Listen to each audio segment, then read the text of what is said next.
If you're working on getting your private pilot certificate and you're anything like me, you might be concerned about the part in your check ride where you have to do short field landings and takeoffs and soft field landings and takeoffs. I was not really concerned about the maneuvering part, navigation, everything else. This was the part that really kind of stuck to me. And the biggest reason was my 1958 Cessna 172 POH is a little bit vague in the instructions. So let's start with short field takeoffs, and then we'll talk about short field landings. So my POH has 5 steps for a soft field takeoff. Wing flaps 10. 2, apply full throttle and raise nose wheel clear of ground with elevator control back pressure. 3, take off in a tail low attitude. I don't know how else you take off. 4, level off momentarily to accelerate to a safe airspeed. And 5, retract flaps slowly as soon as a reasonable altitude is obtained. And there is takeoff paragraph on page 32. It's just like a weird chart. It's not what you would normally see in later 172s. So for me, that part of learning how to do softs and shorts was a little bit confusing, but here's how I got through it. Okay, I'm going to watch the video of this soft field takeoff with my family and explain in real time what's going on. So first off, I'm not going to be using my brakes. I don't want to use the brakes and get dug into the mud, even though it wasn't muddy that day.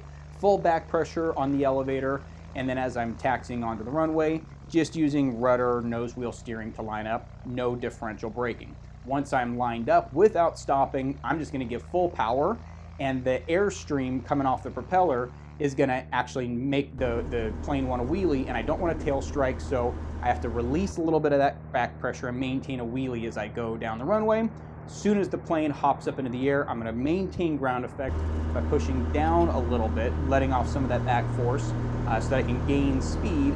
I may hear the stall horn. Don't freak out if you hear the stall horn while you're doing this, because you're right on the verge there. Then you can retract flaps once you have enough airspeed and take off. If you've ever been to Cedar Mills, there's a tree at the end of the runway that really isn't a factor.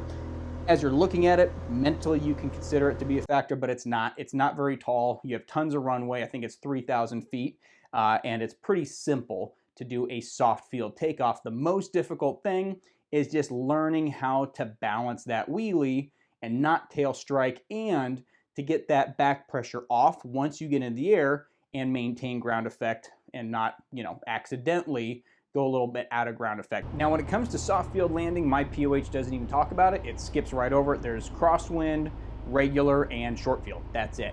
So I kind of have to read between the lines. When you're doing a soft field landing, your goal, like with the takeoff, is to keep that nose wheel off the ground or light for as long as possible. So what my instructor taught me to do is to come in with about 1,500 RPMs, normal flaps, and that's going to allow me to have more of a nose up attitude. But you have to be careful, because if you pull your nose up too much, you'll actually increase your sink rate, your rate of descent, and land harder than you want to. So it's a balancing act. I found in my 58 172, 1,500 RPMs is too much. There's not really a balancing point there. For me, the thing just wants to fly. So even with my family in there on this approach, I came in at about 1,200 RPMs and a normal approach glide slope. Sometimes you'll see STOL pilots, the short takeoff and landing. They come in really shallow with a high angle of attack, and they're hanging it on those props. But they have a lot more horsepower than my 145 horsepower 172 from 58, so I have to kind of manage it. But as far as flying the pattern, I'm flying the pattern normally. I'm setting up my landing normally. I'm just keeping the power in a little bit longer than I normally would. Once the runway's made, a lot of times people take all the power out. Short field landings, I don't do that. So coming in, spotted my landing point. I can see where that's going to be. Keeping the power on. As a note, this is uphill, so my actual attitude is more tail down than it looks in the video. But the goal is just to barely kiss the ground. So I barely kissed it with the back tires.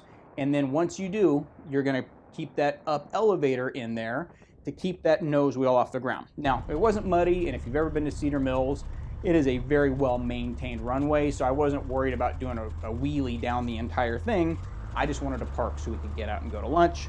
So once we were on the ground, I just brought it to barely above idle so I could get up the hill and go to the parking spot. But Soft field landings are really not that difficult if you don't have a place to go practice them, and a lot of people don't have access to grass runways.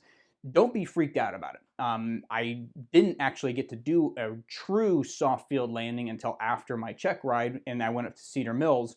And I'm going to tell you right now, I was super nervous about it, didn't want to bury the front wheel. It's totally fine. If you follow the steps that your instructor gives you, and if you have a POH that's after 1958, apparently there'll be some steps in there too.